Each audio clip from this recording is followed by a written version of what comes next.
Welcome Trinidad and Tobago to our News 4 report, a product of the Government Information Services Limited and the Ministry of Communications. I'm Nicola Barito. Let's take a look at the headlines.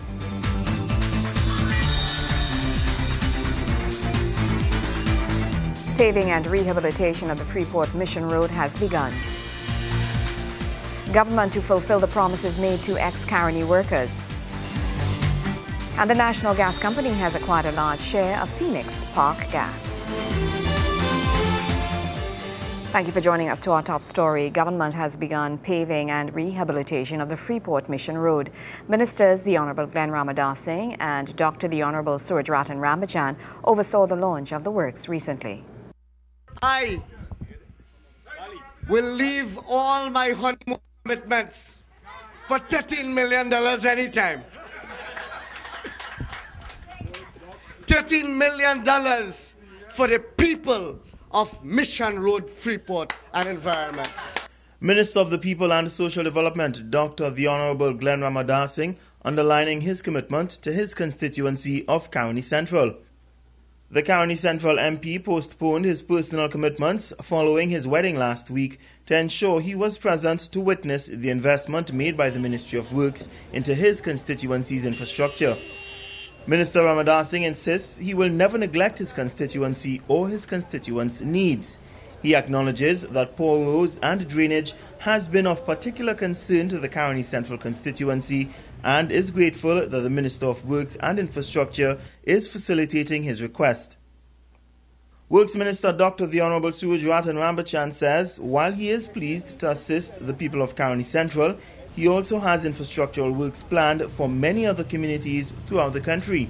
This Freeport Mission Road is one of several projects that the Ministry of Works, under the guidance of the Prime Minister, is starting up across the country. And let me just say that in Arima, in Mount Pleasant Road, that is from Cedar Hill to Point Lisa Slink Road, in Kumoto, in Fishing Pond, St. Maria Emmanuel Road, in Independence Avenue, San Fernando, Ramsing Trace in Pinal, Duki Singh Trace in St. Augustine, Todd Station Road, I'd like you to know, Member of Parliament, Todd Station Road, work is going to start there, as well as Sukaran Trace and Roshad Road.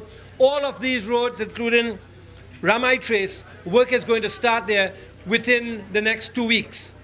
Minister Rambachan says all the gratitude shouldn't be heaped only on him and Dr. Ramadar Singh, but also on the Prime Minister. He claims that Prime Minister the Honourable Kamala Persad Bissessar, in her effort to fulfill her government's mandate of serving the people, has spearheaded an unrivaled national infrastructural development initiative. I want to thank the Honourable Prime Minister for her interest in ensuring that the people have the best roads and the best drainage and the best quality of life.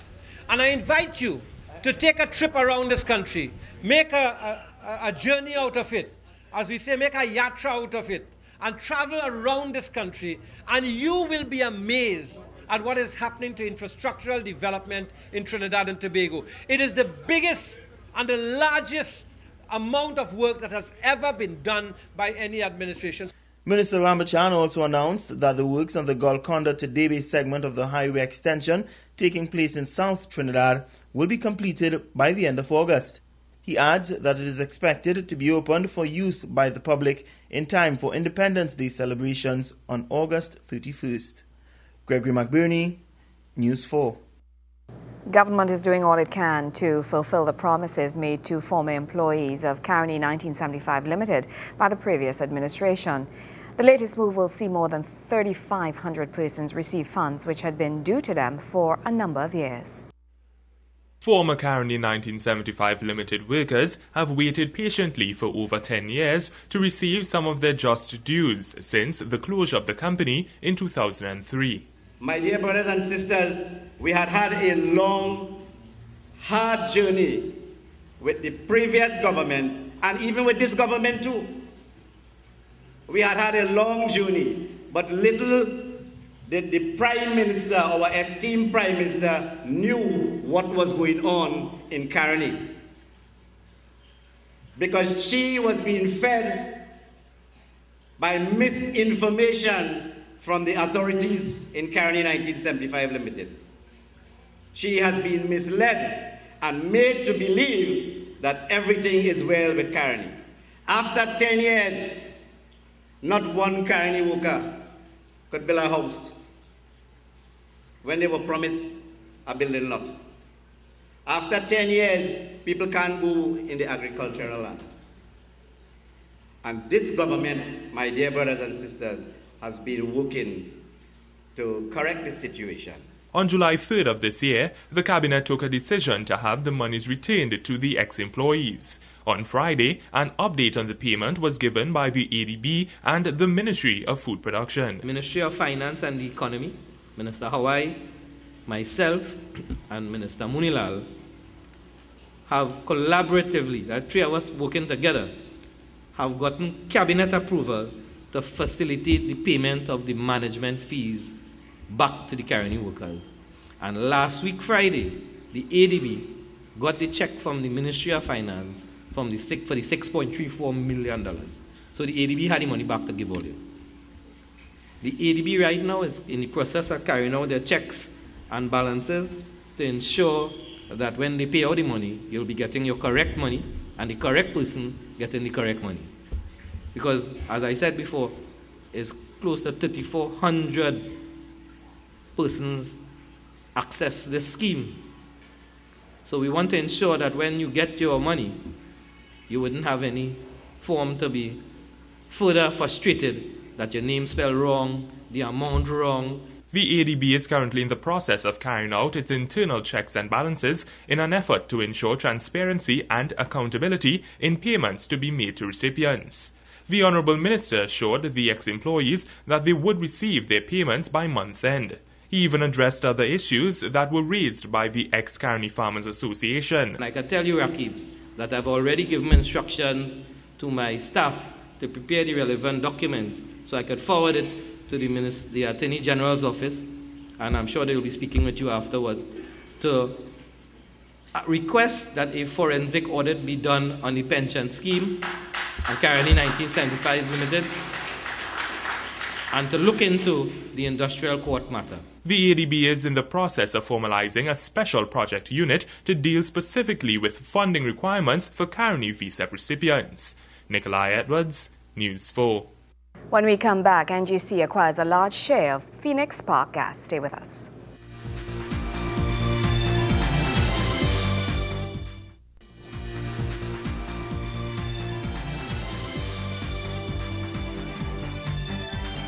The national gas company NGC has acquired a large share of US-based energy giant ConocoPhillips Phoenix Park Gas Processors Limited, that's PPGPL, for US $600 million.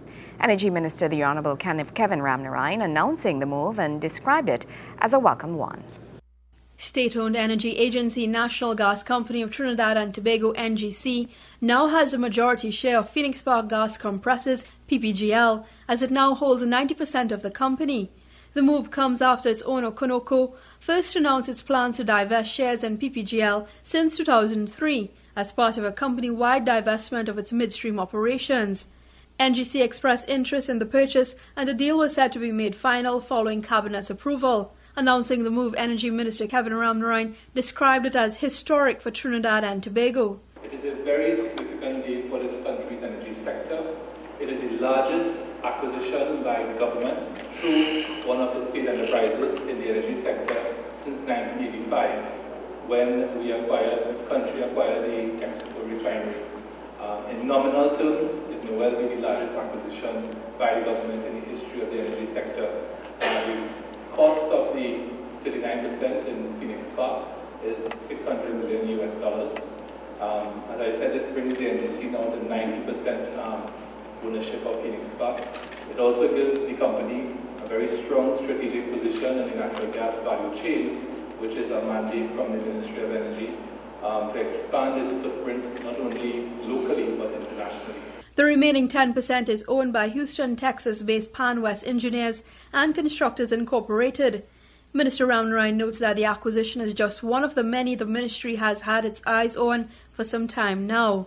It is seen as something which is good for Trinidad and Tobago. Those of you all who know Phoenix Park Gas Processors Limited would know that this is one of the most profitable and lucrative companies in Trinidad and Tobago and quite possibly in this part of the world. It operates a very sound business model, and the profitability index of Phoenix Park, when we looked at the financial metrics, was somewhere in the region of 21 to 25%, which is very healthy.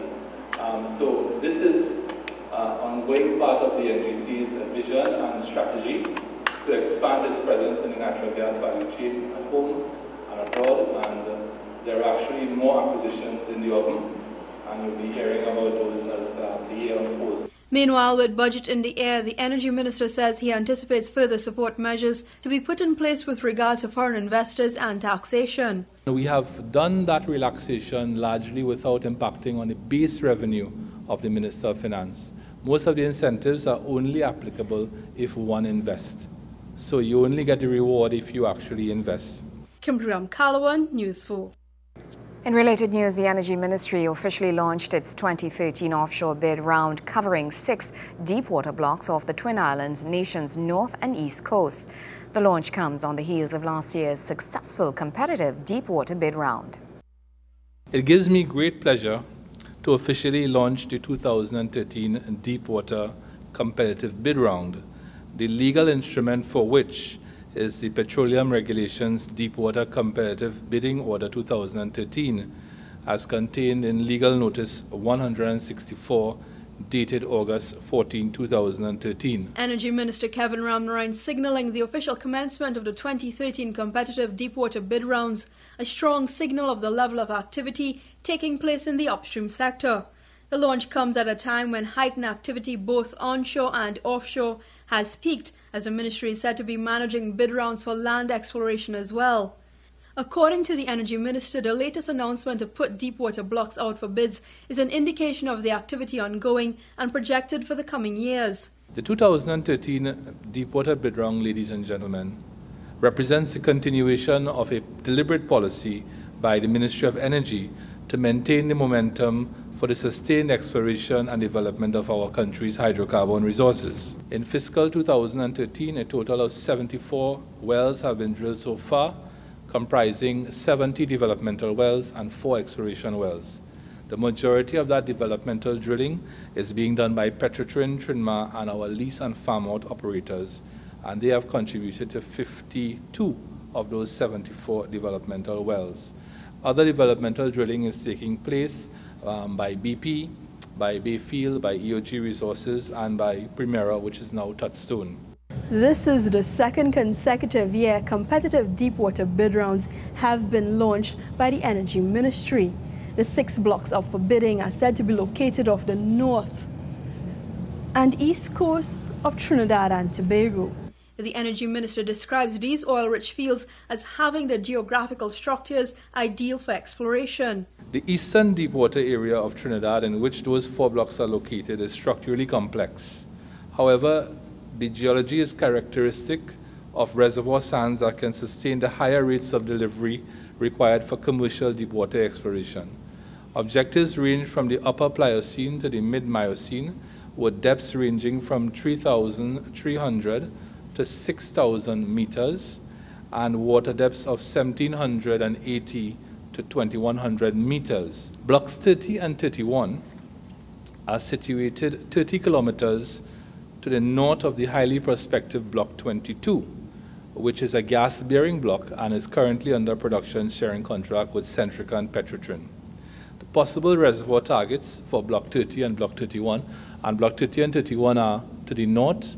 They are along the border with Grenada, and they are to the north of Block 22, which is shaded in the, is that purple? Yes, to the north of Block 22. The possible reservoir targets for Block 30 and 31 are basal near Miocene age clastic reservoirs with a combination of structural and stratigraphic trapping mechanisms. The water depth in that area is over 2,000 meters.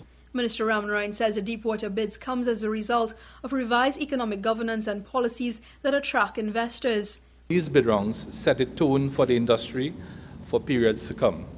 The result of the bid rounds are reflected in what we see as exploration and development activities undertaken by energy companies. there is currently a high level of activity in our waters and on land, which is directly related to changes in the fiscal regime over the last 3 years.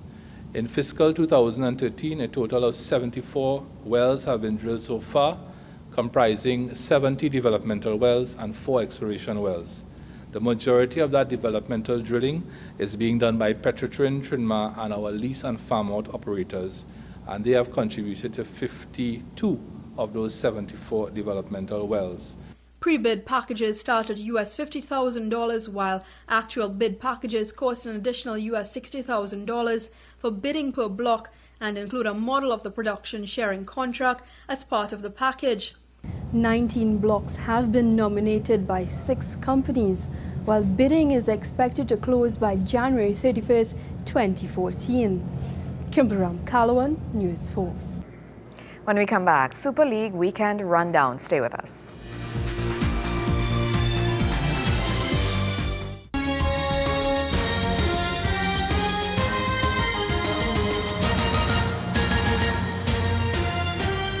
Welcome back. Guaya United and Club Sando both had big wins to maintain their spots at the top of the Blink B Mobile National Super League.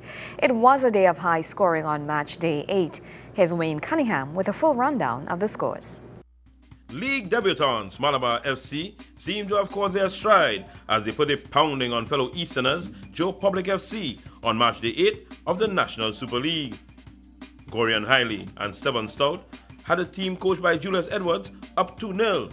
But Jamel Lewis pulled one back for Public before the half. Kevon Cornwall restored a 2-goal advantage at the top of the second half. But Dale Saunders' men kept in the game with a Kevin de Bellot item in the 52nd minute. That was the last piece of good news for them though, as Cyrano Glenn and Stout scored late in the match for a 5-2 Malabar win, which put them in third. Wassa FC registered their first win of the season, albeit by default, versus Tobago's Stokely Vale FC, who did not adhere to the league's uniform stipulations. Wassa are now in 9th spot, just below Stokely Vale. There was a 7-item goal fest in Tobago, where the home team, 1976 FC Phoenix, won 4-3 versus the Trinidad and Tobago Defence Force. Dominic Kerr had a hat-trick for Phoenix, which was matched by Christopher Durity of the military. Dwayne Jack's 73rd minute goal for Terry Williams' side was the difference in the match. The defeat left Kelchor Alexander's men second from bottom on the point standings. Just above them are Tobago's Bethel United. They were edged 1-0 at home by Real Maracas. A 38-minute goal from Claude Brusco was enough for Roger Henry and his team to move to 7th. Remaining unbeaten are the Ron Forest coach, Guaya United. They waited until the 56th minute to get things started against Siparia Spurs. But after that Jody Alsop strike, the goals flowed, with Kevin Jagdev Singh, Erland Thomas and Ryan Stewart all scoring late to make it a 4-0 win for Guaya, which kept them in 2nd and Siparia 4th from bottom. Propping up the table is the Keith Lucloy coach, FC Santa Rosa. They fell to their 6th loss of the campaign, going down 4-0 to league leaders Club Sando. Tiba McKnight opened the scoring for Anthony Street's men in the 25th minute, with Andy London notching a double before McKnight got his second to round out the scoring 3 minutes from time. With Guaya on a bye this weekend, Sando has a chance to pull away when they face Bethel at the Montgomery Recreation Ground in Tobago on Sunday. Wayne Cunningham, News 4 Sports. More news right after this.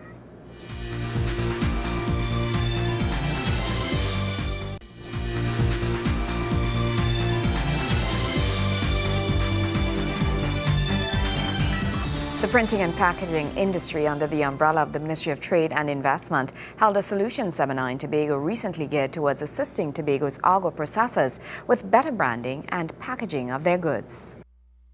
More needs to be done in the areas of packaging and printing to maximize Tobago agro processors' wholesale and retail benefits.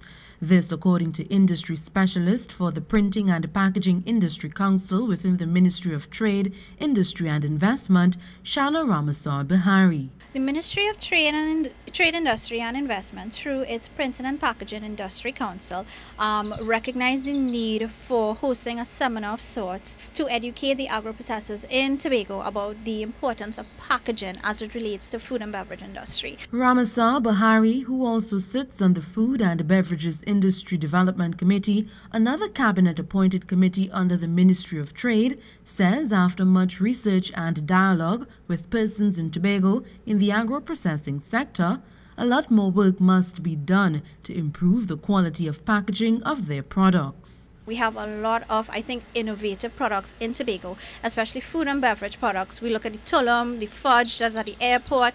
I mean, they use a lot of local input, and I think what is needed now is to take them to that next level. And I think packaging is what will help take them to that next level. This, in turn, she said, would make their goods more attractive to the buyer. Daryl Wu, Deputy Chairman of the Printing and Packaging Industry Council, says they are all about assisting the quality of packaging of local goods to bring the industry up to international standards. However, he says one must be very innovative to become more competitive. In terms of printing, you need to improve in terms of your education of the printers, the equipment and so on, to bring it up to all world standards. This particular seminar was the first of its kind to be held in Tobago. The Ministry of Trade also expressed their satisfaction at the number of persons who showed interest, indicating further that more seminars of a similar nature would be held in Tobago. Very importantly, I think what is needed is the collaboration with all the agencies that are involved in this. So this morning's seminar is a collaborative effort between the Ministry of Trade through the Printing and Packaging Industry Council, and the Export TT office that is in Tobago, as well as the Business Development Unit. The 5 specific areas discussed were packaging industry inputs, the global packaging industry, packaging fundamentals, Trinidad and Tobago's packaging, and industry innovative packaging trends. Reporting from Tobago, Patricia Nicholson, News 4. Well, that's how we wrap up this edition of our News 4 report, a product of the Government Information Services Limited and the Ministry of Communications. I'm Nicola Barreto. Thank you for joining us.